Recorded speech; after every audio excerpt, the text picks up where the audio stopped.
Jai Mata Di all, and I'm just hoping that you people have seen the webinar conducted by ICSI and the address given by President of ICSI along with the officials of ICSI, and very rightly said that this is not an academic course. CS is not an academic course. CS is a professional course. I 100% agree. And then the exams are not that important. What is more important is that you become competent professionals of tomorrow for handling the future of Indian corporate sector. But what I really don't understand that what about a student whose answer sheet, well, I received the RTI copy because he is my student and he showed it to me, and his first 20 pages are not checked. How will he become competent professional if you don't tell him that what is wrong with his answers and first 20 pages are not checked? How will he know that it is a professional course and the answer sheets are checked professionally? How will he come to know? And what about a student who in the paper of tax, which is MCQ paper, is given 0 grace mark, though ICSI has admitted in its guideline answers that there are 14 questions which have either wrong questions or wrong answers.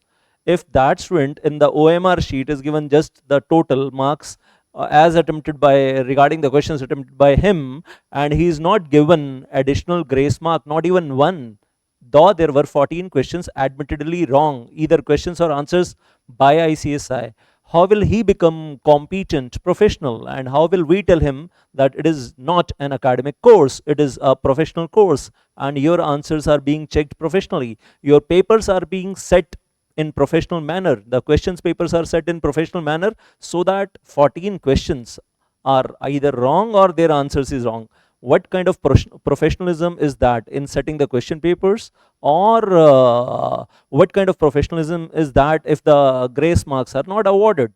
And how do we expect that students will to become a competent professional? By studying that tax paper again, he will become more competent professional. Obviously, I 100% agree, he will become more competent professional. And what about all those students, what about all those students, who's different who have faced different problems with the checking, either by the paper checker or by the newly CDS, centralized digital system of ICSI for checking the answer sheets?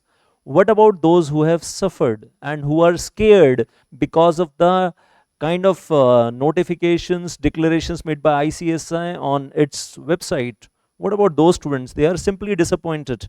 Their parents are simply disappointed, and they are telling their neighbors, don't join this course. Nobody is going to hear you, even if you are having genuine problems like your 20 pages not being checked. So not only the students are suffering, it's their parents who are suffering. It's something, well, I'll say teachers who don't know the answers. The teachers are also disappointed. Well, if we are the teachers who have taught the students with whole of our heart, and that student comes to us, what answer we should give to our students? We are highly disappointed. What kind of checking is this, dear ICSI? What kind of checking you do, and what kind of checking your CDS is doing, what kind of checking your paper checkers are doing? I hope those paper checkers are professional who don't check first 20 pages of an answer sheet. Those paper checkers are professional who give 0 marks. They are competent professionals who are having many years of experience of checking the papers, and they are qualified company secretaries, obviously, and they don't check first 20 pages of an answer sheet, and they don't give any mark in the grace marks in the tax paper where 14 questions are wrong. They are thoroughly professional paper checkers, we understand. And today, I want to make a declaration for the welfare of the students of ICSI executive program, or as a group 1, or all the students of ICSI, that be a little careful there. Well, and I'm going to tell you something today, that there are, well, in the small chapter, a very small chapter of limited liability partnership, there are 3 mistakes, or there are 3 deviations in the ICSI module. A very small chapter and having 3 mistakes. And now, well, the confusing part for me also is what to write in the answer sheet. What to write in the answer sheet if these questions come in the exam. Just watch out those 3 mistakes, and they will be very helpful for you in the coming exams. And It's not just an academic course. Remember, it's a professional course. So whatever I'm going to teach you right now will be useful in your training also. It will be useful for your job also, for your practice also later on. It's not simply an academic course, it's a professional course. So if there is something wrong with the ICSI module, you have to check each and every single line of the module with the MCA website, and go to the MCA website or the relevant website and keep checking every single line of the module that, oh, this is a mistake, I have to rectify. And just showing you three small examples. This is Subil module of ICSI, new syllabus, latest module issued by ICSI. It's available on their website, and I have taken some screenshots in this chapter, LLP chapter. And in these screenshots, what I find is really surprising and shocking, the kind of mistakes which are there. Then this every LLP, see, this is page number 61 of that module. It says that every LLP shall have minimum 2 designated partners, out of which at least one shall be resident in India. Okay, that's section 7. After that, there is something wrong. Resident, the definition of resident. Resident means stay in India. Resident in India means a person who has stayed in India. No, it's grammatically wrong. Grammatically wrong. A resident in India means a person who has stayed in India. It's not resident in India means stay in India. Number one, grammatical mistake. Number two, legal mistake is coming. Conceptual mistake is coming. Means stay in India for a period. Resident in India means it's not a person. It means a stay in India. Well, actually it is a person. So resident in India means a person who has stayed in India for a period of not less than 120 days during the immediately preceding financial year. Sir, everything looks okay. What's wrong? There is something wrong. There is something which is hidden, and you will find it only on the website of Ministry of Corporate Affairs, MCA website, the correct concept which is available there.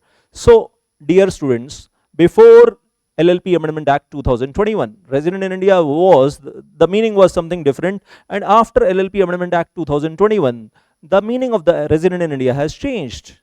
A person, earlier days before LLP Amendment Act 2021, earlier days, well, resident in India means a person who has stayed in India for not less than 182 days in the immediately preceding year. So it was 182 days, and it was during the immediately preceding 1 year. That year used to mean calendar year because of General Clauses Act.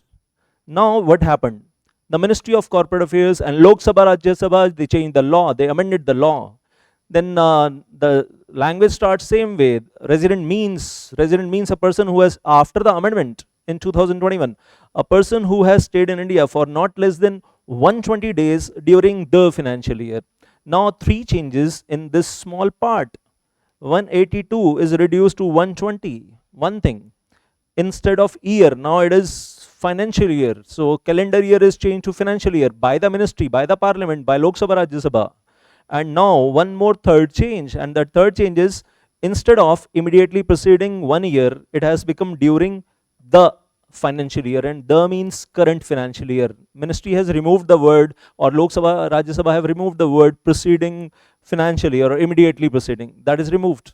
So this is the correct language now. 120 days during the current financial year.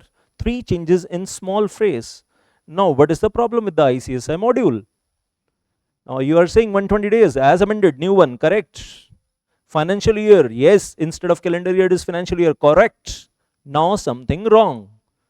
Legally, conceptually wrong. During the immediately preceding, this is the language before, which was there before amendment 2021. So in one single sentence, we have grammatical mistake also, and we have legal mistake also. And now what do we have to do? We have to make two corrections, one grammatical and one legal. So we have to remove the words immediately preceding. Now this is correct answer.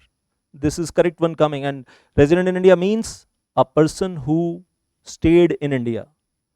A person, we have to add the words, a person who, stay will become stayed. We have to add ed, obviously the past tense.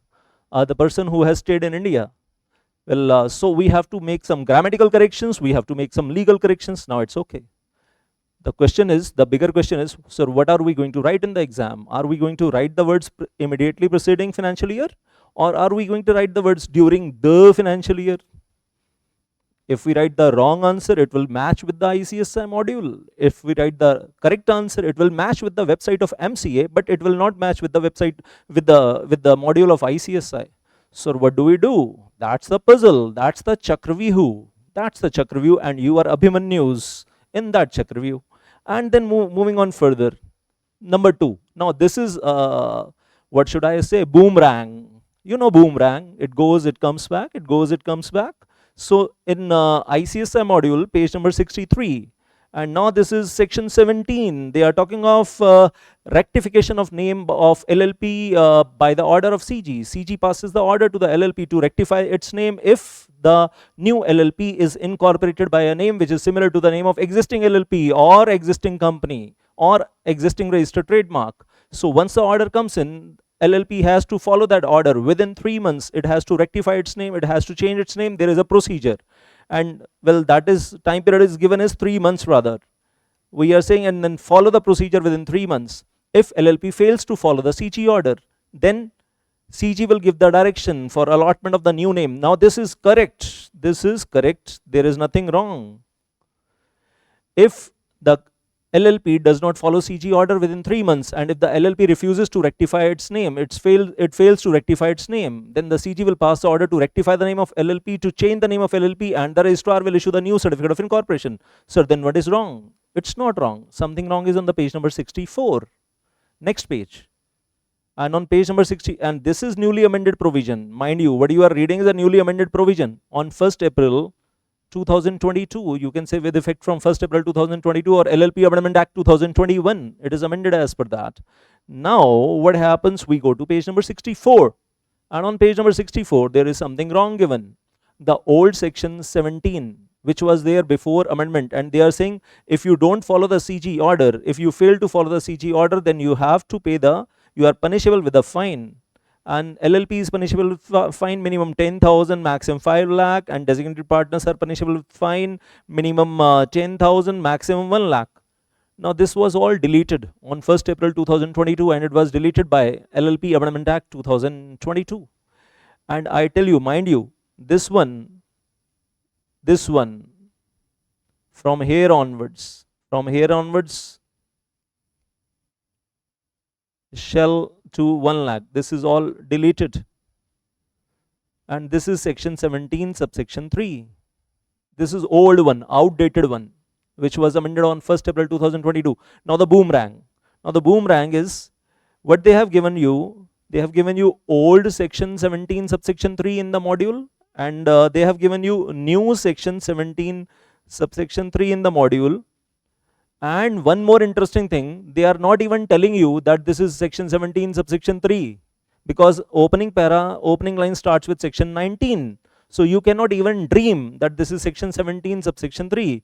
The impression coming over here on page number 64 is this is entirely section 19. Now if you will go to section 19 in the LLP Act on the website of MCA, you will be surprised that this is not even section 19, and then your mind will be like, well, all evaporated, that what is this? This is not section 19 from where the provision has come. Now you will go to the market, you will purchase LLP Act 2008, the hard copy, because you will not be able to find this thing in section 19 on the website of MCA. Then how much, well, you can say how much fishing expedition you can carry on the MCA website?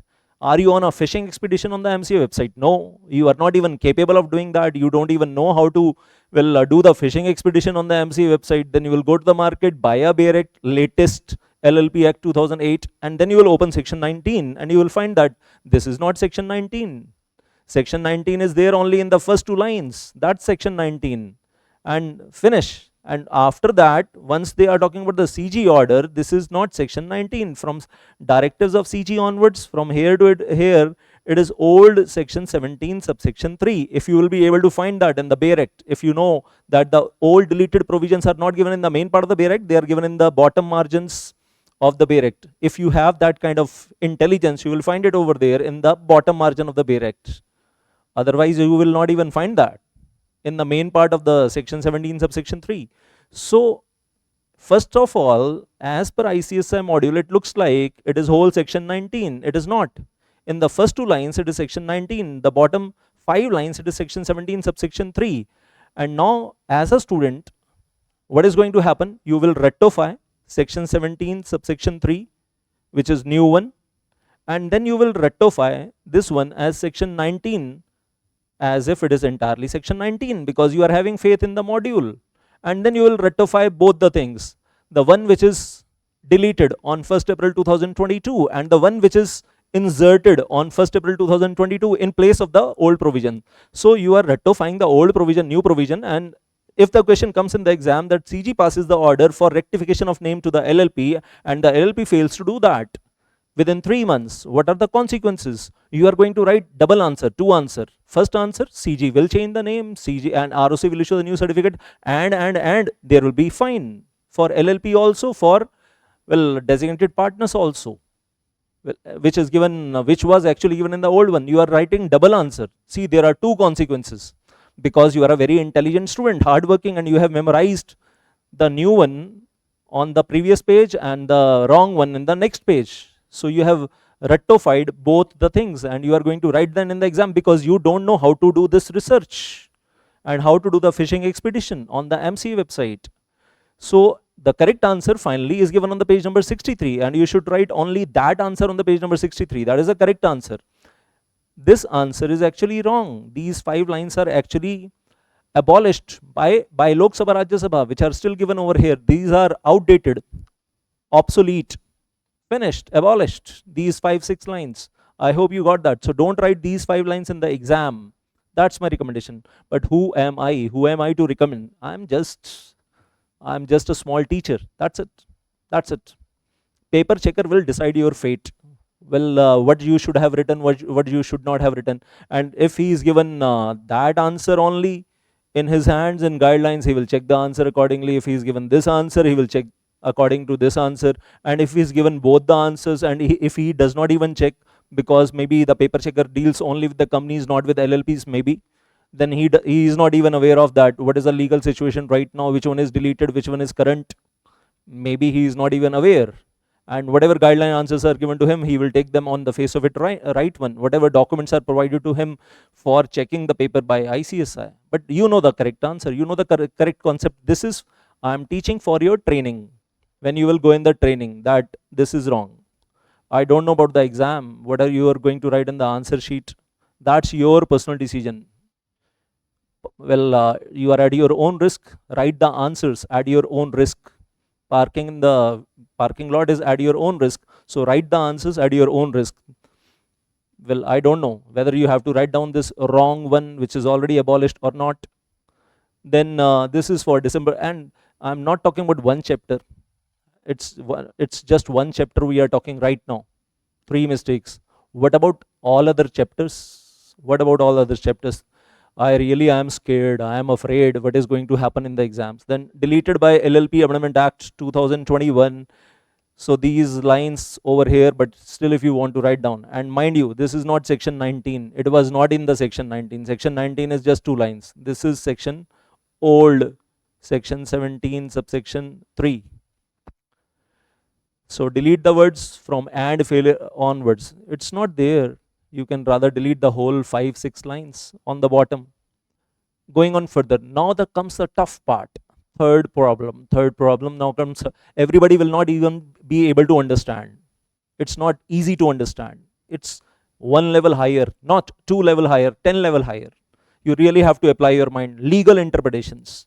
It's not just grammatical mistake. It's not just 1 or 2 words here or there. It's application of brain, application of mind. See, it's not academic course, it's professional course. You have to have the art, the skill of legal interpretations, reading behind the words, and all those skills have to be there. So reading in between the lines, correct, accurate legal interpretation is required. So we are on to the page number 70 of ICSI module. Now first we read what is given in the module, and then we come back to Ministry of Corporate Affairs website, and then we'll see what's the conclusion. So ICSI module, they have mentioned it twice on the page number 70, the same thing, copy paste. LLP whose annual turnover exceeds rupees 40 lakh, or it's not and, given in the module, whose annual turnover exceeds rupees 40 lakh, or whose contribution aggregate capital contribution by the partners exceeds rupees 25 lakh are required to get their accounts audited by the qualified chartered accountants mandatorily. So it's mandatory requirement to get the audit done. So once again, I repeat that if your LLP is having annual sales turnover of more than 40 lakh, or your LLP is having aggregate capital contribution by the partners of rupees 25 lakh or more than 25 lakh, then it is compulsory to have the audit done by the statutory audit by the auditor. You'll have to get it done. Well, your books of accounts, your balance sheet. Same thing repeated once again. Well, LLP whose annual turnover exceeds 40 lakh or capital contribution exceeds 25 lakh are required to get their accounts audited as per the provisions. Now, as per the provisions of they are saying Income Tax Act. Now, let me go to LLP Act only, right? Now the Ministry of Corporate Affairs website. Now the Ministry of Corporate Affairs website and the LLP Act 2008. And then I go to the sections, then I go to the rules. So when I go to the rules in this website, even today you can check. This is Rule 24, Sub-Rule 8, and I'm talking about the proviso. The opening line is like, the accounts of every LLP shall be audited. Every LLP shall be audited, small LLP, big LLP, every LLP shall be audited in accordance with these rules. And then comes the catch. Then comes, now you have to pay your attention 100%, 200%. Provided that LLP whose turnover does not exceed in any financial year 40 lakh rupees or whose contribution does not exceed 25 lakh rupees shall not be required to get its accounts audited. Sir, it's same, sir. It's actually not same. They are talking about the exception and they are talking about the word or in this exception. So LLP whose turnover does not exceed rupees 40 lakh or whose contribution does not exceed 25 lakh shall not be required to get the accounts audited. If the LLP does not jump any one of the two criteria, there is no need of audit. Now I'm putting it in the question wise form for your more clarity. What should be here? And or LLP. Now as they are talking about over here, now that's my important point over here, and or, and I'll put that in the question answer form. First of all, let me go through this. So proviso says LLP is not required to get the books of accounts audited if annual sales turnover is less than 40 lakh or aggregate capital contribution of the partner is less than 25 lakh, less than equal to 25 lakh. There is no need of audit done, getting the audit done. That is what is the language, but the word used is or. So if your LLP, we are saying LLP is not required to get the books of accounts audited if your LLP fulfills criteria 1 or criteria 2, any one of the two criterias. Either your sales turnover is less than equal to 40 lakh or your capital contribution is less than equal to 25 lakh. Now the point is, well, what should we say? This is or and. Is it or is it and? As per Rule 24, Sub-Rule 8, proviso, it is or. Now then moving back over here. So when are you required to get the accounts audited then? So if we are saying audit of the LLP is required only if both the threshold limits are exceeded. Your aggregate capital contribution is from the partners is more than 25 lakh and your annual sales turnover is more than rupees 40 lakh. Both the criteria are jumped, then you don't have to get the audit done. Sorry. If both the criteria are jumped, then you have to get the audit done. If both criteria you are jumping. Now, what about if I change the word and with or? Will it remain the same meaning? No.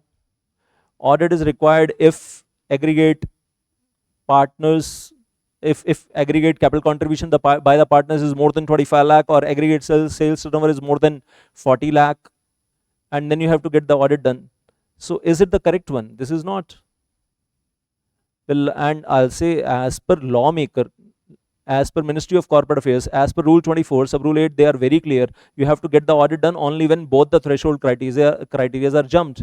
If you manage to stay under any one of the two criteria, one of the two threshold criteria, there is no need of audit. That is what the proviso says. The proviso says, so I hope got that. What I'm trying to say, if you are jumping both the thresholds, then you have to get the audit done. It is compulsory because both the criteria are fulfilled and you are jumping both the thresholds. But the proviso says LLP is not required to get the books of accounts audited if it manages to stay below the threshold of any one criteria. There is no need, and there is or. So annual sales turnover is less than equal to 40 lakh, or aggregate capital contribution is less than equal to 25 lakh. Now the point is, if I make the language reverse, LLP is required to get the audit done only if you are jumping both the criteria, first and second. If you manage to stay under one criteria, in simple words, LLP is not required to get the books audited if it manages to stay within any one of the two criteria, that is of the sales turnover or aggregate capital contribution. Now this comes from the first proviso of rule 24 sub rule 8, which should be clearly mentioned, and this analysis should be given in the ICSI module, that this is first proviso, this is the language of the first proviso, and that is how we do the interpretation. And finally, I'll say, if you are jumping both criteria, your capital is more than 25, your turnover is more than 40, obviously you have to get the audit done. And if you are jumping just one criteria and you are not jumping the other criteria, then there is no need of audit as per the proviso of rule 24 sub rule 2. So it was not just plain reading of the English language, it's interpretation which is required, and the word used over here is not or. Or will change everything, that you have to get the audit done if you jump either threshold 1 or you jump threshold 2. Or will change everything. As per the lawmaker, you have to get it done. Well, you don't have to get it done. As per the lawmaker, the language is the audit of the LLP is not required. It is not required if you stay below any one of the two criteria. The audit is not required if you stay below any one of the two criteria. That is what they are saying. And the language given over here is in this chart is wrong. It should be actually and. So what I was trying to say is, one last time, LLP whose turnover is rupees 40 lakh or less, or whose capital contribution by all the partners put together aggregate is rupees 25 lakh or less, there is no need of getting the books of accounts audited. So satisfy any one criteria and stay below one threshold, and there is no need, it shall not be required to get the audit done. Stay below either criteria 1 or criteria 2, there is no need of audit. You don't have to stay below both the criterias. See, if you are below both the criterias, then there is no confusion, no audit. If you are above both the criterias, then also there is no confusion, you have to get the audit done. What about that if you are below one criteria and you are above the second criteria? What in that case? That's the main question, that's the main trouble. And well, lawmaker says, the proviso says, proviso of rule 24 sub rule 8, if you manage to stay below one of the two criteria, there is no need of getting the audit done. And then in this case also, if the partners, they voluntarily decide to get their books audited, they can take a decision and then the audit will happen as per the normal procedure. But this is voluntary, this is not mandatory, this is voluntary. So what is given in the book over here in the ICSI module in page number 70, and that is, it should be noted that LLPs whose annual turnover exceeds 40 lakh or contribution exceeds 25 lakh are required, mandatory requirement to get it done mandatorily from a chartered accountant. It's not mandatory, it's optional. If you are jumping any one of the two criteria, it is optional. If you are below both the criteria, then also it is optional. If you are jumping both criteria, then only it is mandatory. So what is that? So well, I'll say this is something I was trying to just point to it out to you people. The three problems over here in this chapter for your welfare, and as I told in the beginning, well, all this I am doing for the welfare of students. And these are three mistakes or deviation from the law in the ICSI module, and what do you write in the answer sheet is entirely up to you. I am not the one who is giving the exam, you are giving the exam. So sir, if we write the wrong answers as given in the ICSI model, wrong concepts as given in the ICSI model, will we get full marks? Still I don't guarantee. And if we write the correct answer, sir, which does not match with the ICSI model, then you surely are going to get the 0, because your answer will not match with the guideline answers, because guideline answers are mostly copy paste from the ICSI module only. And if there is wrong concept in the ICSI module, and that is copy pasted to the guideline answer also, and I'll say you are writing a different answer, so how will you get the marks? So you write the correct answer, you get 0. This is for sure, because it will not match the guideline answer. And then you are, and if you are writing the wrong answer which matches with the ICSI model or guideline answers, still I cannot guarantee, because the way it happened in June 2023 exams with the students, no guarantees anymore. Nobody can guarantee marks these days. And if there are grammatical mistakes in ICSI module, that will do, that will do. Nobody can question that. So it's a professional course, it's not academic course. So for the welfare of the students of ICSI executive program group 1, well, this was there, and my heart goes out to you, and I just wish, I just pray that, well, you get your deserving marks when you give your exams. And so first of all the very best for your preparation. And one small doubt in my mind, I have, well, given you three things. You can give me answer of this doubt: why CS EAT is without any negative marking, and why 60 to 70% result is given in this since the time it is started? Why it is kept as a very easy lollipop laddu, entrance exam, though we are calling it entrance exam, but 70% students passing in the entrance exam, 62%, 69% at times, doesn't feel like entrance exam if it is so very easy.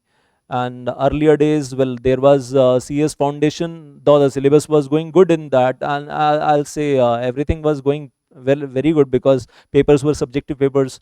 Students coming from the school time, they were getting a habit of reading the law, contract act, sale of goods, partnership, etc., in the simplified language of their own, but they were becoming little habitual of writing the answers of contract act, etc., etc. So they were becoming used to writing that language, and they knew that our grammar, English grammar, is good or bad. Our writing the answers in the simplified language, they were able to evaluate something out, well, on themselves. But when you are talking about the CS EAT and objective type, and that is also without any negative marking, so I don't know how the students will check that whether we are really fit for this course or not, when especially so much part of the CS EAT comes from your 11th, 12th class knowledge only. So foundation used to be really kind of nice concept earlier days. I don't know why that is removed, and the students straight away jump into the executive program, and then mota modules of company law, mota modules of CAFM now, and the syllabus becomes Mount Everest all of a sudden. So that's a small issue over here. Remaining, I'll just request in the end, well, I'll just request with the folded hands to dear ICSI, make suitable corrections in the ICSI module, because there are so many students who are doing self-study all over India. There are thousands of students who are doing self-study. And when they are doing self-study, they have ICSI module, they don't have the teacher notes. They have faith in the each and every single word, each and every single line of ICSI module. They have faith, and they want to rely on that module with blindly. But if it is giving them wrong concepts, ultimately they have to go in training, they have to go for the interviews, and if they are asked these concepts, like these three concepts which are asked, well, which I have discussed today, if they are asked these three concepts in the interview, and the interviewer is making joke of the student, it's not the fault of the student in that case, because he has, well, crammed, he has learnt and crammed the three wrong concepts in the chapter here, and the same are asked in the interview, well, when he goes for the CS training, and then the interviewer makes a joke out of him that you don't even know this, or you know the wrong answer. So, well, I'll say, once again, I'll say, there are students who don't study, well, that thoroughly, and who don't, well, fulfill the parameters of ICSI. But what about those students who are studying 14 hours a day, 15 hours a day, and they are having faith on the ICSI module and studying wrong concepts? So some kind of justification for that. Thank you so much. Jai Mata Di.